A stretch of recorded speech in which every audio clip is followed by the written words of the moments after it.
Baik, Assalamualaikum warahmatullahi wabarakatuh. Selamat sore warga Palembang Info, ketemu lagi bersama saya Dwiki Adi Putra di program Cindo, cerita inspiratif dulur kita. Hari ini saya kedatangan tamu atau narasumber yang luar biasa, karirnya besar di Inggris. Wah, wong Palembang tapi besar di Inggris. Nah, tapi beliau memutus untuk kembali ke Palembang. Kita sambut aja Profesor Eri Yulian T. Adesta. Assalamualaikum, selamat sore Prof. Waalaikumsalam warahmatullahi wabarakatuh. Apa kabar Prof Eri? Alhamdulillah. Alhamdulillah. Cek Dwiki. Cek Dwiki. Siapa sangka Prof ini udah memasuki 60 tahun tapi wow, 62. masih muda. Tepat, 62 tahun 62 masih tahun. energik, masih muda banget. Prof, Terima kasih. saya tertarik dengan nama Prof sebenarnya. Oh iya. Not Profnya. Oke. Eri Yulian T. Adesta. Oke. Ada apa dengan T ini, Prof? Oke, baiklah. Jadi saya terangkan ya, saya jelaskan. Nama itu sesuatu yang tidak bisa, saya tidak punya otoritas sama sekali kan. Yep. It's given kan. Jadi dinjuk sudah sejak lahir itu sudah macam itu dalam surat. Tinggal terima. Nggak terima, kita tidak bisa protes. Protes Ya. harus ganti nama, bagi urusannya panjang kan. Jadi Eri Yulian itu ya, Eri mungkin ya itu common lah nama kan. Tapi mulai sejak Yuliannya itu dalam surat lahir itu sebenarnya pakai J. Julian. Sebenarnya. Okay. Tapi nah waktu SD ada ejaan yang disempurnakan. Aku macak-macak berubah jadi Y grade itu. Oh. Jadi Y itu. Jadi kalau lihat surat lahir itu J. Julian. Julian. Nah T-nya itu, nah J-nya itu saya terangkan dulu ya. J-nya itu adalah menandakan saya lahirnya bulan Juli. Bulan Juli, sama kita Prof. Sama ya? Iya. Sama kita. Jadi bulan Juli. Nah T-nya itu 13. 13. TRIBLAS. Oke. Tahu kan? Unik ini Prof. Ya, jadi Berarti 13. 13. Ah. Jadi dikatakan saya itu lahirnya di bulan Juli tanggal Tanggal 13. Jadi almarhum Papa itu ngasih namanya begitu. Unik ya Prof. Unik. 13. Almarhum adik saya itu Octavian. Octavian. Iya, Lahirnya di Oktober. bulan Oktober. Di depannya ada, jadi namanya lengkapnya Harrison Heck Octavian. Hek 9. Iya, Hecknya Hexa. Hexa 9 berarti. 6. Oh, sorry, 6. Oke, 6 Oktober. 6 Oktober. Ya itulah, jadi saya tidak bisa protes. Tapi masih ada lagi kan di belakang nama saya kan? Adesta. Adesta. Nah, karena almarhum Papa itu orang Sumatera Barat, lahir di satu tempat yang namanya Tanjung Ampalu. Tanjung Ampalu. Ya, jadi dia pengen mempopulerkan mungkin Adesta itu dari singkatan anak desa Tanjung Ampalu. Oh. Jadi ada desa Tanjung Ampalu. Ada desa Tanjung Ampalu. Wow, luar biasa Prof. Iya. Banyak arti berarti banyak nama arti. Eri Yulian Adesta ya. Iya. Nah, waktu masih di dalam negeri, yang belakang itu yang TA-nya disingkat jadi Eri Yulian TA. TA. Tapi orang-orang di sini kawan-kawan sampai dengan SMA dan di Unsri tahunya Eri Yulian TA. TA. Nah, begitu saya ke UK, saya dipanggilnya jadi Mr. Ta. Maka saya ngomong ini nama saya itu lengkapnya Tribus Adesta. Jadi yang ujung itu yang dipakai. Oh, so Mr. Adesta. Mr. Adesta gitu. Prof, tadi saya sempat membuka Prof adalah putra asli Palembang, Sumatera Prof. Iya. Besar di Inggris, Prof. Itu gimana Prof cerita Prof bisa merantau ke Inggris, Prof? Ya gini. Jadi ketika saya lahir, saya lahir di Sungai Gerong. Sungai Gerong, ya. Karena mama itu dulu seorang perawat ya di situ, tenaga medis perawat di rumah sakit Sungai Gerong. Oh, waktu itu namanya Stanvac. Ah. Belum jadi Pertamina. Nah, kami berlima tuh laki-laki, yang laki-laki lahir di situ semua, di di rumah sakit Stanford itu. Jadi saya anak yang paling sulung. Ya suka dukanya ya papa tuh dulu kan jadi guru ya, guru STM instruktur namanya di Jalan Mayor Ruslan itu. Sekarang kan jadi SMK 6 ya. Yep. SMK 6 itu di situ dulu STM instruktur. Nah, setelah lahir di mana itu di Sungai Gerong, sebentar kita ada period sebentar di Sungai Batang, terus pergilah di komplek itu, di komplek guru STM 2. Nah, dari situ kita memang didrill sama papa itu, karena guru lah, mentalitas guru ini kan mendidik itu kalau bukan anak sendiri yang dididik dulu kan ya susah ya. Yeah. Jadi kita memang waktu itu memang papa memberikan ini satu katakan ya role model lah dalam hal belajar ya. Jadi memberikan contoh kalau belajar tuh begini. Jadi banyak hal yang saya dapat waktu ya katakan prime time sebagai anak paling tua ya. Yeah. Fokusnya masih fokus ini, belum ada adik-beradik. Ya. Jadi saya dapat lebih banyak lah waktu bersama beliau. Sampai kalau kita siang itu, nah dulu lucunya ya kami itu disuruh tidur siang justru.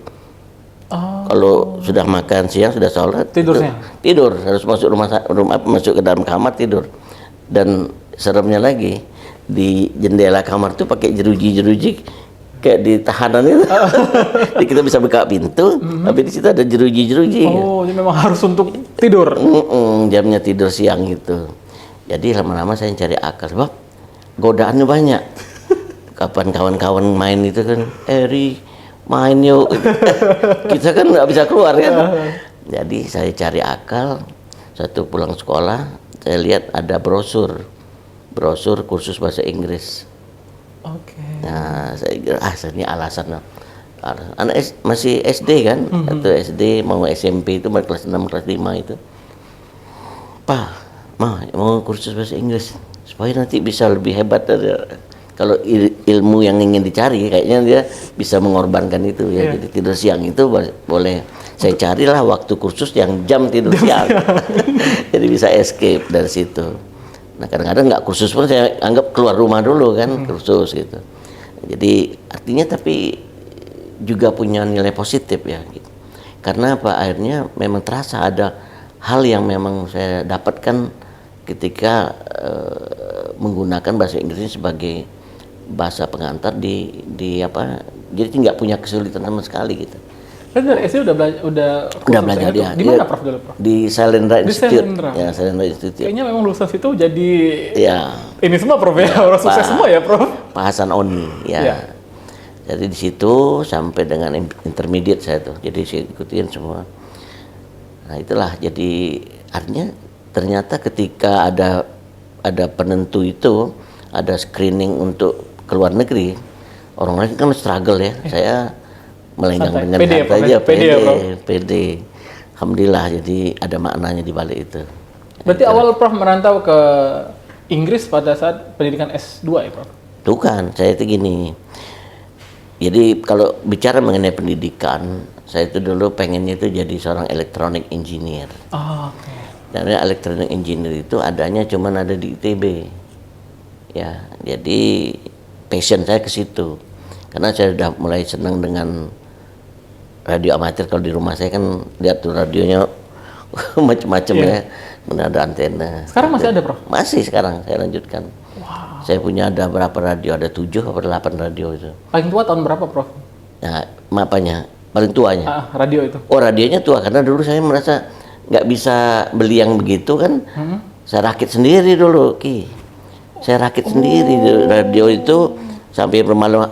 Boleh dikatakan saya selama saya SMA itu, mungkin kawan-kawan saya yang di Persatuan Alumni SMA itu, sekarang udah ketahuan bahwa saya nggak pernah belajar, Ki.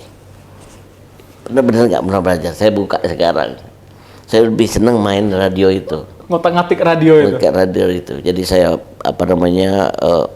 sampai malam itu kan. Padahal besok mau ujian tuh. Berhasil bisa mancar sampai dulu itu radio buatan saya itu bisa sampai komunikasi dengan Irian Jaya di Irian Barat itu. Kebetulan waktu itu saya anggota orari juga kan.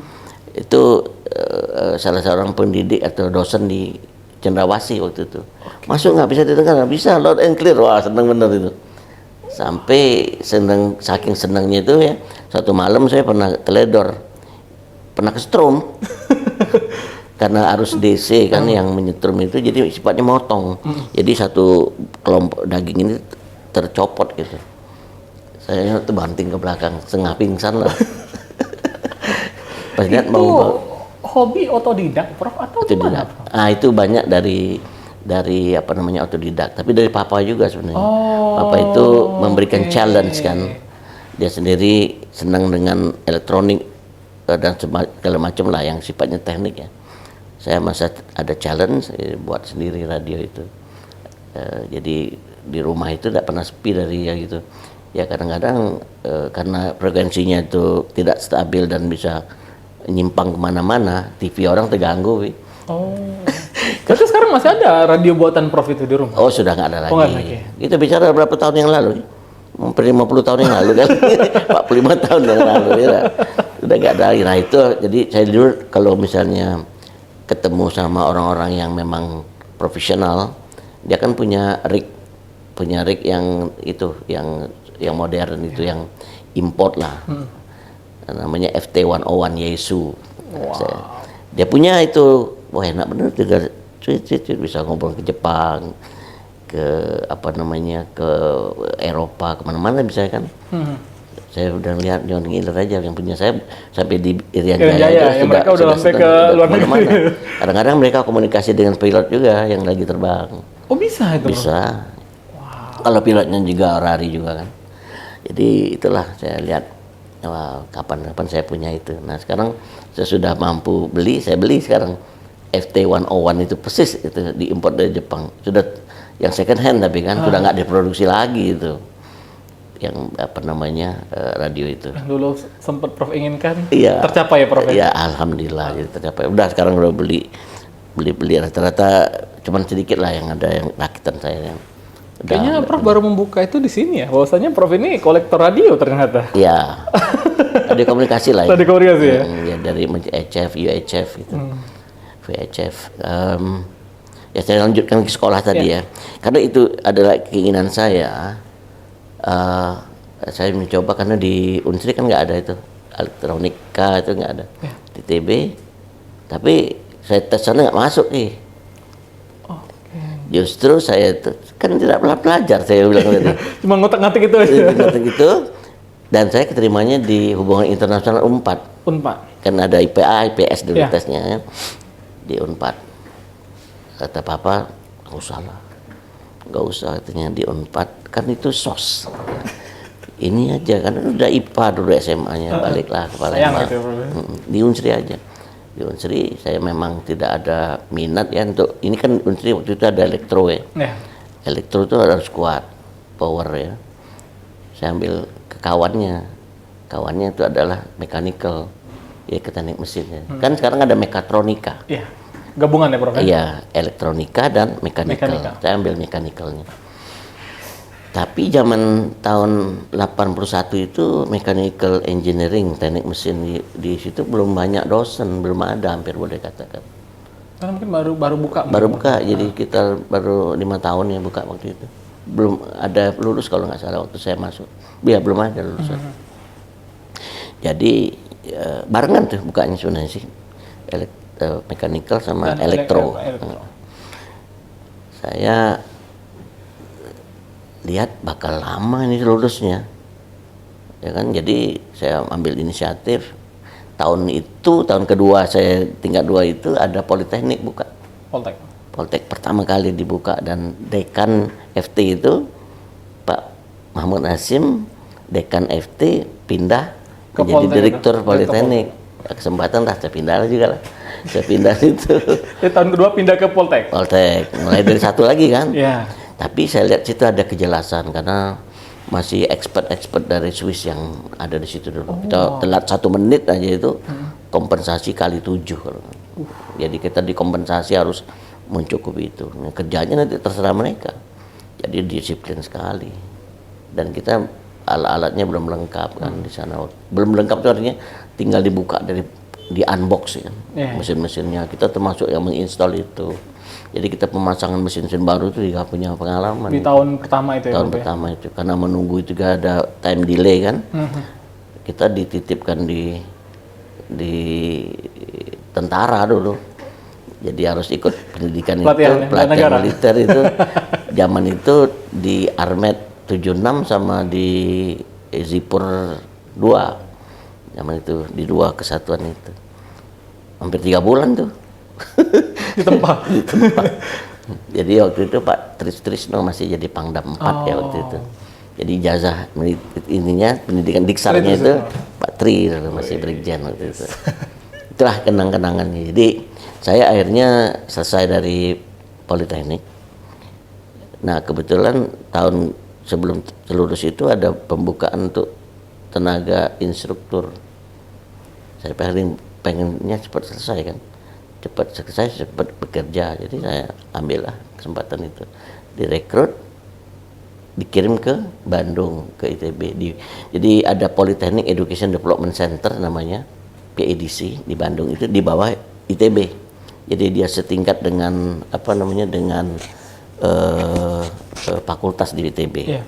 Jadi kita direkrut di situ. Nah ternyata sampai di situ ada tes ke Inggris, bukan, ke Australia. Ke Australia katanya. Saya ikut tes, lulus. Nah, lulus dari dari tes itu, siap berangkat. Ada problem diplomatik antara Australia dengan Indonesia. Karena Pak Harto waktu itu ada penghinaan lah dari pers sana.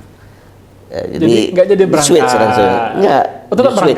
Tetap berangkat di switch ke ini. Ke Inggris. Di delay, ada delay sekitar 6 bulan ya.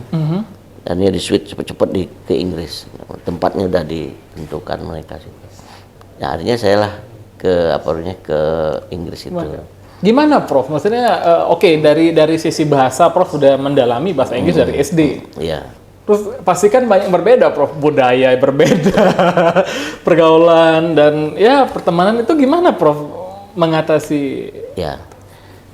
Terus terang memang berbeda karena begitu kita di Inggris kita kan dilatih dengan TOEFL, English America kan. US English, American English kan jadi beda. Jadi kesulitannya waktu kita mendengarkan dialog orang UK, orang Inggris itu. Inggris bagian selatan, tengah sama utara itu beda-beda dialeknya. Kalau kita sebutkan water gitu, di sana British ya. Iya, British gitu. Ya, jadi ada penyesuaian juga lah. Yang penting kita memang harus melatih listening, ya, sama speaking comprehension. Jadi kita bicara dan pertama kali di sana dititipkan selama 3 bulan di di keluarga Inggris. Sampai sekarang saya masih ingat itu di Plymouth waktu itu. Di Plymouth saya dititipkan di situ 3 bulan baru kemudian dibawa ke utara tempat penempatan. Jadi kita sudah terima bersih kok. Semuanya udah diatur oleh kedutaan dari waktu itu langsung di bawah Seknek ya proyek itu karena saking proyek itu sangat besarnya dan memang melibatkan seluruh politeknik di Indonesia ya proyeknya itu gitu. Berarti ya sampai dengan S3 membesar di Inggris berarti Prof ya? Nggak juga, jadi begitu selesai bachelor saya pulang. Oh sempat pulang? Pulang lah. Jadi saya itu tidak dalam satu continue. Jadi ada breaknya. Ada gap gitu, ya. Saya tetap pulangnya saya tidak dikembalikan ke Poltek sini. Saya ditahan di Bandung. Jadi diangkatlah sebagai CPNS untuk di PEDC tadi. Yang mentrain calon-calon dosen Politeknik seluruh Indonesia. Jadi mereka yang akan mengajar di Politeknik itu harus dulu di-train di Bandung. Pelatihan, di PDC, pelatihan. Jadi Polytechnic Education Development Center namanya. Tetap masih di bawah, unit di bawah ITB waktu itu. Jadi saya sempat jadi CPNS di ITB, tapi salahnya itu karena tidak mengajar mahasiswa, disebutnya staf administratif. Oh, bukan dosen atau bukan staf akademik, ya? bukan staf akademik. Saya komplain sama waktu itu Prof. Sularso namanya. Prof, kenapa kami tidak ini ya? Karena Anda di PDC, kalau mau itu ya harus ke Politeknik katanya, untuk jadi staf akademik. Kalau gitu saya bilang, saya kebetulan ada permintaan dari IPTN. Saya jadi sana aja lah ya Prof ya. Saya bilang, ya nggak apa-apa, katanya memang ada permintaan memang dari mana itu. Karena saya dulu waktu di Inggris sempat ambil course sendiri di salah satu local college itu, CAD/CAM. Waktu itu CAD/CAM itu masih sangat jarang. Itu apa CAD/CAM? Computer Aided Design, Computer Aided Manufacturing. Oh. Jadi saya punya sertifikat itu, sama setahun part time saya ambil itu. Jadi on top of my degree saya ambil itu. Jadi itulah yang laku. Jadi saya nggak perlu tes macam-macam. Jadi diangkat langsung menjadi tenaga keahlian perbantuan Di IPTN. Di IPTN. Nah di sana saya ternyata ada peluang lagi untuk sekolah lagi. Ya artinya ada beasiswa yang waktu itu khusus untuk aeronautik ya. Saya diterima di Cranfield waktu itu. Tapi Cranfield ini ternyata paling mahal kan. Maka ada internal problem lah di sana, artinya di sana sampai saya lapor Pak Habibie waktu itu. Ya benar saya laporin. Jadi kata saya, kenapa berlama-lama ini, sedangkan kuliah udah mulai segala macam. Akhirnya dia ini kan kebetulan dari tempat itu datanglah profesor namanya Profesor Barr, Frank Barr. Katanya, Eri, why you didn't come back to UK katanya. Saya bilang itu typical Indonesian problem. Nah, jadi berdasarkan itu, you still want to come back to UK? Ya, saya bilang, why not? Yes. Dapatlah saya artinya ke sana ya, ke UK lagi dengan namanya Foreign and Commonwealth Office Scholarship, yang sangat ini sekali karena ada tes kan. Ya. Nah, kalau sekarang namanya tuh chevening itu. Dulu namanya FCO, Foreign and Commonwealth Office Scholarship. Dapat itu, rasa mimpi tuh. Lapor ke IPTN. Ini waktu itu almarhum Dr. Sulaiman Kamil ya, direktur teknologinya. Saya bilang, sekarang akhirnya saya mau kembali ke UK. Nah sih, kalau rezeki Anda katanya sudah pasti berangkat ya, berangkat lah. So kembali lagi ke UK, ambil S2 di itu Birmingham. Jadi banyak orang top lah di Birmingham. Termasuk Prof sekarang jadi top. Belum. Oke teman-teman, kita kembali lagi di Cindo Cerita Inspiratif Dulur Kita. Ya, tadi sudah berbicara tentang pendidikan Prof di Inggris. Sangat panjang berarti Prof. Perjalanan Prof ya. Dari berarti S1 aja 2 kampus berarti, Unsri, Poltek. Ya. Itu diploma kan? Iya, ke Bandung. Berarti lumayan banyak. Iya, betul.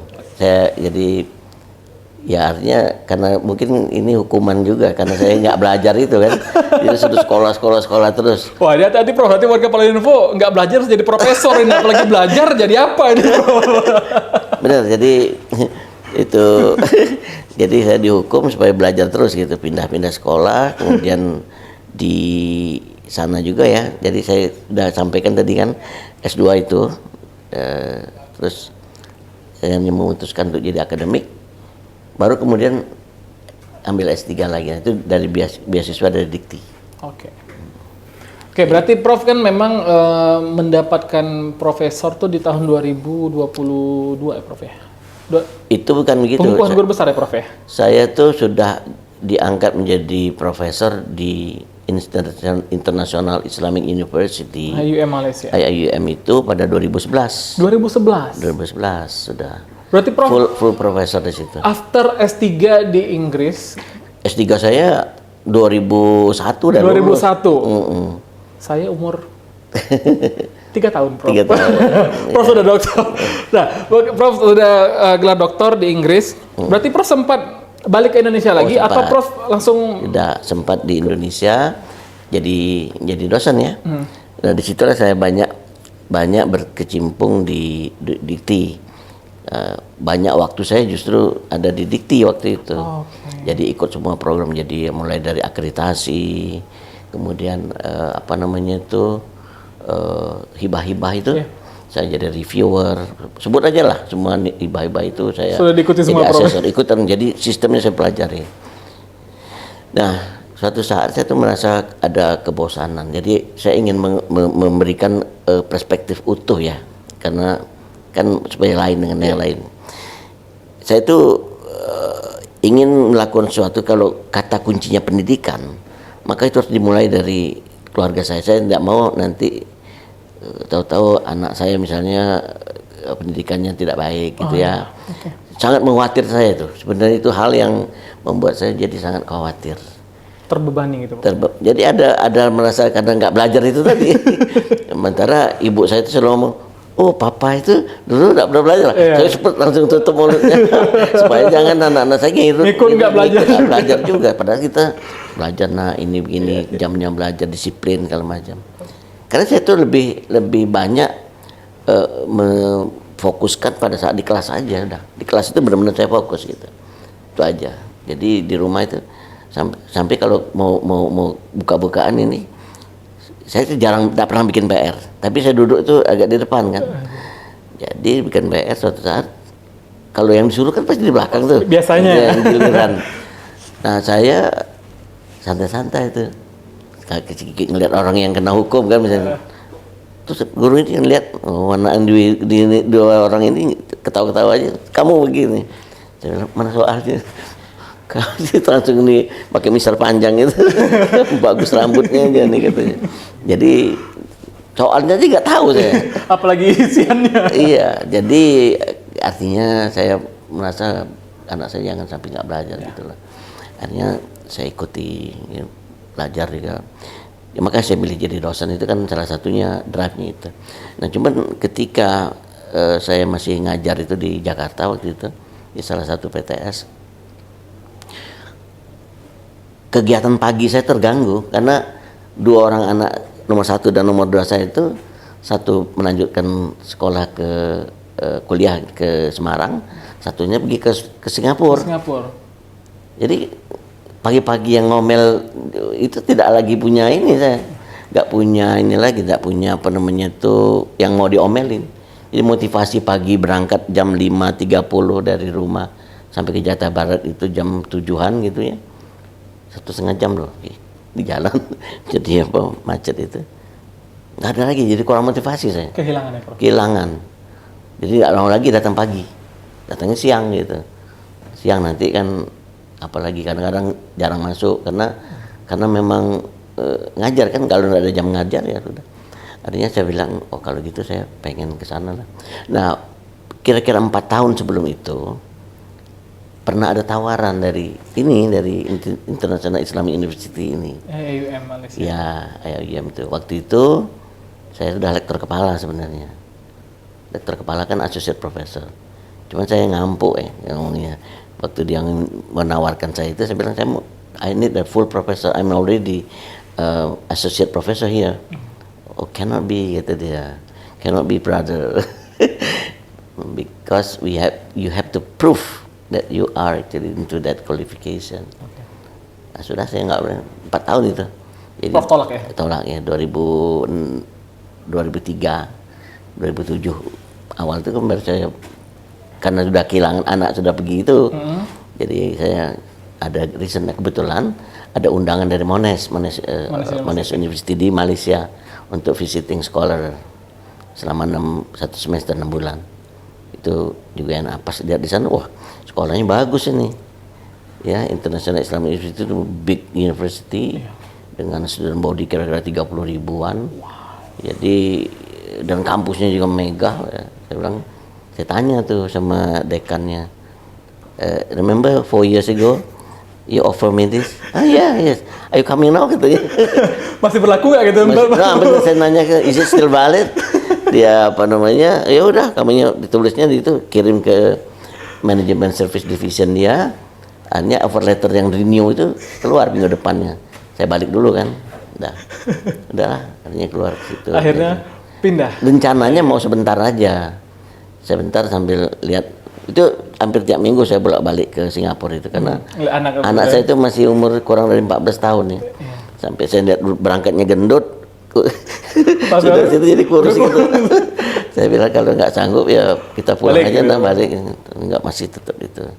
Akhirnya jadi ini karena sampai di sana bukan sekedar jadi dosen aja Ki. Jadi satu sore saya di dalam pigeonhole saya itu ada surat dari rektor. Congratulations, you are appointed as the head of department. Padahal saya baru 8 bulanan di situ. Head of department berarti dekan, dean? Bukan, belum. Itu jadi di atas prodi. Oh. Jadi ada kalau head of department itu ada beberapa prodi di bawahnya. Oh ya, oke. Gitu. Jadi lebih kepada administratif ya. Baru 8 bulan ya, Prof? Baru 8 bulan tuh. Saya jadi gusar kan. Ini tanggung jawabnya apa, geraknya apa, belum ngerti kan. Iya. Ya, barusan ngajar 1 semester itu. Jadi saya pergi ke dekannya udah pulang waktu itu Jumat sore. Pagi-pagi Senin saya ketemuin. Namanya Prof Haris. I've received the letter. Where is it from? From the rector, saya bilang. So what? Congratulations, kata dia. Not congratulations, Prof. I don't know what to do. I'm still new here. Dia bilang, kan kita di sana di IIUM kita pakai bahasa pengantar bukan Melayu. Kita pakai bahasa Inggris atau bahasa Arab. Oh. Tapi di engineering, di kedokteran, di mana-mana itu pakainya Inggris. Yeah. Gitu. Jadi kata dia itulah sistemnya. Ya, kalau kamu mau komplainnya ke rektor. Saya bilang rektor do not know me. Saya bilang pasti ada dari fakultas, dari kuliah.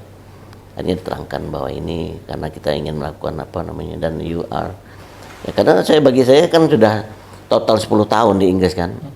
Ya jadi saya pikir ya apa yang sana kan di copy paste saja ke situ. Jadi semua terminologi segala macam itu semuanya sama persis dengan di Inggris. Dan saya di Inggris itu sekali lagi saya bukannya belajar ilmunya. Saya belajar justru bagaimana memanage itunya karena saya sudah punya gambaran kan jadi dosen kan. Jadi mekanisme di sana yang saya pelajari. Kalau belajar strength of material, kemudian statistika, kemudian elemen mesin segala macam itu kan cukup aja di sini. Iya. Tapi belajar sisi administrasi atau budaya-budaya ini bisa dibawa ke balik gitu, Prof. Oke. Prof Eri berarti di IUM sempat menjadi dekan dengan student body berapa, Prof? Student body di namanya kuliah ya. Kuliah of engineering itu sempat jadi 5.000. Wow. 5.000 satu fakultas. 5.000 student body. Iya. Prof menjadi dekan. Iya. Dekan merupakan ya posisi yang sangat-sangat strategis, Prof, untuk di IUM. Sangat strategis. Sebab apa? Karena rekrutmen segala macam ada di situ. Rekrutmen, promotion ada di situ juga. Jadi itulah bedanya di kita itu lebih mementingkan yang katanya demokrasi. Jadi one man one vote, ya, gitu kan nanti senat milih segala macam. Karena nggak ada begitu. Itu tadi saya bilang appointment letter itu berdasarkan selection committee namanya. Selection committee itu akan memiliki data track record kita. Nah track record kita itu nanti akan dilihat mana yang punya itu akan diusulkan oleh immediate supervisor kita. Untuk diusulkan pada ini nanti akan ada sidang, mereka akan menentukan gitu. Prof ya? Ya siapa yang menjadi ininya. Jadi tidak ada kompetisi dalam hal yang tadi one man one vote itu. Tapi alhamdulillah karena kayaknya perjalanan saya itu memang bertahap. Setelah jadi head of department kurang lebih berapa tahun dan itu ada juga masa period yang saya jadi kelabakan karena pada tahun saya diangkat itulah Malaysia mengadopsi outcome based education OBE. Jadi saya kelimpungan juga beradaptasi dengan sistem yang baru. Iya, sistem baru itu. Malam baru bagi Malaysia, baru juga bagi kami. Jadi sudah jadi head of department. Janjinya kan cuma setahun tuh. Kalau appointment letternya nambah lagi gitu. Masih congratulations you are extended lagi ya. Suatu saat PA saya laporkan, saya lagi di luar, dilaporkan Prof. Eri, katanya there is thank you letter or from rector, very good, alhamdulillah. Jadi dia minta saya bilang buka aja itu amplopnya. Tapi dari another envelope katanya, another envelope, congratulations you are appointed as deputy dean. Nah jadi saya jadi deputy dean untuk riset ya di situ. Setelah itu, nah itu ada periode yang agak lama, di mana mereka memutuskan itu agak lama. Jadi sudah beyond kedudukan itu tadi. Ya sempat dekannya itu tidak berfungsi lagi, baru ya beberapa hari. Biasanya sudah well in advance kan. Itu ada jeda. Akhirnya rupanya ada kandidat lain juga yang Malaysian gitu. Karena gini, dekan universitas negeri itu seringkali diajak rapat sama menteri di Putrajaya. Gitu. Karena kami kan dekan engineering itu ada namanya majelis, nanti saya kasih suratnya itu ada. dari Putrajaya itu namanya majelis Malaysian Engineering Dean Council. Ya, itu jadi ada majelis dekan untuk perguruan tinggi negeri. Nah kita sering dimintain pendapat, ada ini dengan menteri pendidikannya. Jadi saya sempat dengan 2 menteri ya waktu memegang pada saat itu ya. Oke, berarti udah lama menempuh karir di IAIUM. Prof kembali ke kampung halaman, yaitu Palembang, di Universitas Indo Global Mandiri, langsung ditempatkan menjadi posisi Wakil Rektor 3 UIGM. Iya. Gimana Prof? Perasaannya Prof? Balik ke kampung halaman Prof? Dan apa alasan Prof memilih untuk kembali? Jadi berhubungan dengan emosional, artinya ketika itu ada COVID ya. Ada COVID yang saya tidak sempat. Kalau biasanya saya pulang itu setiap hampir 2 minggu sekali. Palembang, karena ada direct flight kan KL ke sini. Kenapa? Karena ada mama dulu, ada ibu saya dalam kondisi yang sudah tua tapi ya relatif boleh katakan sehat. Cuma pendengaran yang tidak bisa ini. Nah saya pulang itu juga minta kepada rektor untuk tidak extension kontrak. Karena saya lihat parameternya, pertama anak bungsu saya sudah selesai dari kuliah di sana. Kemudian mama ini kalau misalnya kita video call itu tidak mau lagi dia, karena nggak kedengeran kan. Saya bilang saya putuskan, saya diskusikan, saya pulang aja lah. Tepat waktunya untuk pulang. Karena apa, tujuannya adalah agar bisa bersama mama di sini. Karena usianya udah 80-an waktu itu ya. Ya 80, 82 gitu lah. 80, udah lebih 84. Ya pulang ke Palembang, sudah beberapa tahapan sih sebenarnya. Ajak dia ke sana, juga nggak mau pindah ke tempat lain atau tempatnya juga nggak mau juga, masih tetap mau di situ lah. Jadi akhirnya saya pulang dan putuskan pulang. Properti segala macam saya lepas. Ya, sempat di sana udah sempat punya apartemen kan, ada kondo di sana. Pulang, nah di pulang itulah saya ingat masih ada ini kan komunikasi dengan Kakanda Pak Marzuki. Waktu pernah ketemu tahun 2018 atau 2017 ya. Dan beliau kan alumni dari Malaysia juga kan. Ada satu gathering alumni seluruh Malaysia kayaknya. Itu ngobrol-ngobrol, udah balik belah kan ngapain kesini lama-lama. Akhirnya saya ketemu lagi dan akhirnya unit Warik 3 ini kan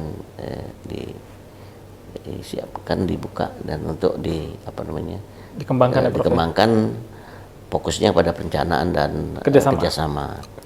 Jadi itulah ceritanya. Dan saya sangat juga bangga juga untuk melakukan ini sebab saya pikir saya bisa berkontribusi. Salah satu yang penting itu adalah ketika begini, saya dulu terbiasa merekrut orang asing di Malaysia ya. Ya kebanyakan dari Middle East, dari Timur Tengah. Dan saya yakin Indonesia pun tidak kurang kemampuan untuk itu. Cuma masalahnya ketika saya katakan sama mereka, pertanyaannya adalah where are you in the world? Jadi rankingnya mana nih yang namanya perguruan tinggi kamu di mana gitu? Nggak bisa kelihatan, belum masuk radar kan. Maka pada waktu itu saya mencari jalan keluar yang paling mungkin adalah yaitu itu Times Higher Education, THE. Jadi alhamdulillah dengan disupport dari teman-teman semua kita dapatkan. Jadi walaupun tahun ini kita kalau dalam ininya percaturannya terdorong oleh yang baru, kan mereka sudah siap ya. Itu kita tetap ada kenaikan poin. Jadi untuk Times Higher Education Impact Ranking kita tetap masih PTS yang terbaik. Di luar Pulau Jawa. Yang Sumatera paling sudah pasti. Tapi yang di luar Pulau Jawa itu kita sekarang. Dan kita ingin mempertahankan itu sehingga kita bisa yang tadi menjawab pertanyaan where are you in the world. Nah alhamdulillah, nah teman-teman saya yang dulu di Middle East dan sekitarnya, terutama ada kawan baik saya dari Egypt, janji katanya makan ini kan studennya ke sini. Mudah-mudahan lah. Mudah-mudahan kita harus punya ini ya, punya ya bukan hanya sekedar cita-cita tapi harus ada roadmap untuk mewujudkan itu. Lewat pendidikan ini kita memang harus dapat merebut itu. Dan saya berulang kali mengatakan bahwa ketika mahasiswa asing itu datang atau international student itu datang, kita bukan cuma dapat dalam bentuk yang sifatnya tangible ya, yaitu monetary ya ataupun menjadi masuknya devisa. Karena benar-benar mereka ini kan bayar kan tuition fee-nya. Malaysia itu tahun 2019 dilaporkan itu kurang lebih sekitar kalau dirupiahkan itu sekitar 57-an triliun dari tuition fee. Belum lagi kalau dia bawa pemilihnya kemudian segala macam. Dan dari situ ada lagi halnya intellectual property right-nya, hak cipta, hak karya ilmiahnya segala macam itu kan jadi di Malaysia jatuhnya. Kan naikkan juga performa dia. Yang lain dari itu gengsi.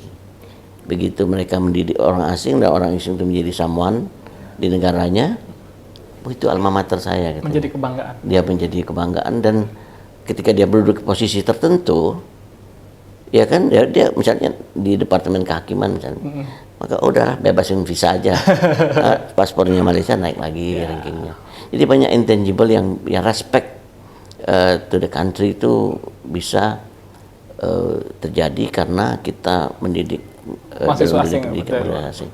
Jadi memang harus menjadi tujuan nantinya, bukan mengkomersialisasikan. Ini kadang-kadang keliru melihatnya, bukan mengkomersialisasikan pendidikan, namun kita dalam peran kita di dunia internasional itu kita harus mau tidak mau menunjukkan bahwa kita memang juga capable dalam mendidik itu. Karena itu sudah dibuktikan dalam sejarahnya. Dulu Indonesia ini kan pernah mendidik banyak sekali guru-guru dari Malaysia. Nah sekarang justru kebalikan. Malaysia yang mendidik. Ya, ada hal yang itu yang menjadi concern itu. Pertama pendidikan, kedua adalah kesehatan. Ya kan, dua hal ini yang harus kita pegang mestinya. Dan fokus kepada itu memerlukan komitmen dari petinggi negeri ini, ya presiden dalam hal ini. Jadi jangan sampai lolos gitu. Jadi pemerintahan yang baru saya harapkan nanti itu benar-benar concern bagaimana meletakkan pendidikan itu menjadi alat untuk menunjukkan kepada dunia bahwa kita juga punya kemampuan untuk itu. Nah, untuk itu diperlukan top person in in the ministry to aware untuk itu. Ya, jadi jangan sampai kita cuma jadi pecundang aja. Ya, harus gagah dan tampil, Prof, bahwa Indonesia itu bisa. Dan harus jelas roadmap-nya seperti apa. Prof, mungkin ini menjadi pertanyaan terakhir, Prof. Nggak terasa udah hampir sejam kita ngobrol, Prof. Iya. Prof sudah menjadi dosen atau terjun dalam dunia akademisi sudah puluhan tahun, Prof. Ya. Apakah ada perbedaan dari generasi saat ini, Prof? Generasi saat ini dan generasi saat dulu, apa perbedaan dan apa tantangan yang dihadapi dalam dunia pendidikan saat ini, Prof? Oke, jadi ingin saya katakan begini. Di zaman saya yang mungkin baby boomers ya jatuhnya ya, baby boomers sampai dengan Gen Z sekarang ini, perbedaan mencoloknya adalah kalau kita lihat itu harus bisa kita lihat dari kacamata hal yang positif dan negatifnya. Di zaman kami masih mesin tik ya, masih pakai correction paper itu, cetok katanya kalau salah. Dan yang saya rasakan lagi sebagai engineer, ketika saya dulu menggambar di atas kalkir itu, kalau udah mampir pagi kan biasanya mau serahkan paginya, dikit lagi bleber itunya. Wah, itu udah mau nangis ya. Harus dikerik pakai pakai silet. Nah, satu-satu gitu. Sekarang kan sudah ada CAD CAM, sudah ada komputer. Jadi drawing table itu udah nggak ada lagi sekarang. Itu dari kemajuan teknologi. Di lain sisi, ketika dimanjakan oleh teknologi, karena si generasi ini kurang mendapatkan arahan yang cukup, itu bisa jadi negatif. Karena coba banyak artinya eksperimental menanyakan apa ibu kota Sulawesi kepada anak SMA, nggak tahu dia. Apa ini ya? Apa yang pertanyaan-pertanyaan yang sifatnya umum dan mudah gitu, nggak tahu mereka. Gitu. Kalau kami dulu ada peta buta. Peta buta itu kita harus menunjukkan ini apa nih, pulau apa ini di sini, seberangnya apa. Tidak ada legendnya, tidak ada itu, dia peta buta. Jadi zaman itu memang kita di drill untuk mengetahui sesuatunya secara manual ya. Jadi tidak dimanjakan oleh tadi jadi gadget-gadget itu. Nah, ini saya takutnya nanti kalau keterusan maka justru menjadikan dehumanization, menjadikan orang menjadi mesin gitu, setara dengan mesin. Kehilangan ide inovatif, kreativitasnya. Padahal kita harus humanize the technology kan. Jadi kita harus benar unsur kemanusiaan yang tidak bisa diganti oleh mesin itu apa gitu. Ya itu tadi. Ya harus kita balik di ini kan dengan ini. Hubungan antara manusia kan sekarang udah hampir tidak ada lagi. Udah usah antara manusia, dalam satu keluarga aja. Kita lihat kan di meja makan sih memang. Tapi masing-masing udah tidak diri aja ya. Udah nggak ada ini, orang justru menafikan hubungan antar manusia itu. Orang tua saya dulu sering marah itu kalau misalnya di meja makannya satu di sebelah sana, satu di sofa sana di ujung, itu pasti udah ngamuk, dia mau ini harus duduk di meja makan. Padahal dia makannya cepat, 5 menit mungkin tidak sampai makan. Cuma sisanya itu ceramah gitu. Jadi nggak boleh lari kita. Udah mau tegak langsung duduk lagi gitu. Duduk lagi. Nah, itu bisa berlangsung sampai 1-2 jam itu. Nah, itulah gayanya orang tua saya dulu. Anak-anaknya ada yang bisa itu, ada yang bisa minggir kabur gitu kan. Kalau saya kan ketahuan ya, karena paling besar kan tidak bisa kabur saya. Kadang-kadang kita kesel juga, tapi sekarang baru terasa bahwa apa yang disampaikan orang tua itu adalah berupa value, nilai, pola berpikir, cara berpikir yang akhirnya membentuk kita gitu. Ya alhamdulillah, jadi sekarang saya punya anak 3 itu sudah ini semua, sudah berarti kan sudah manggung semua, minimum sudah S2 semua, dan dari perguruan tinggi yang ternama ya, dia, dan yang lebih penting lagi dia meneruskan inherit dari saya, dapat beasiswa. Luar biasa.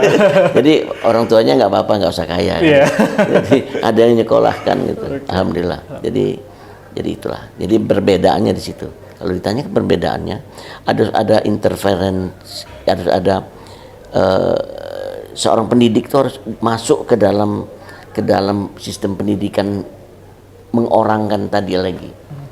Makanya kita harus ada interaksi langsung kepada si itu. Karena pelajaran online itu rasanya kita semakin disconnected dengan student kita. Nah, karena nggak ada, kalau kita pegang tangan gini kan ada sentuhannya, interaksi langsung itu ya Prof. Ya. Dan satu lagi, kita perlu role model, kita perlu panutan gitu. Lihat aja kalau kita lihat di Jepang kan, kita crossing the road kan, anak-anak kecil itu udah diajari tentang etika. Kalau diberikan orang-orang berhenti, kemudian dia akan membungkukkan badannya gitu. Terima kasih. Rasakan terima kasih. Dan itu sudah otomatis gitu. Nah ini yang harus digalakkan oleh Departemen Kementerian Pendidikan. Berarti the problemnya generasi saat ini minus etika, Prof. Kurang peka terhadap etika atau attitude gitu, Prof ya?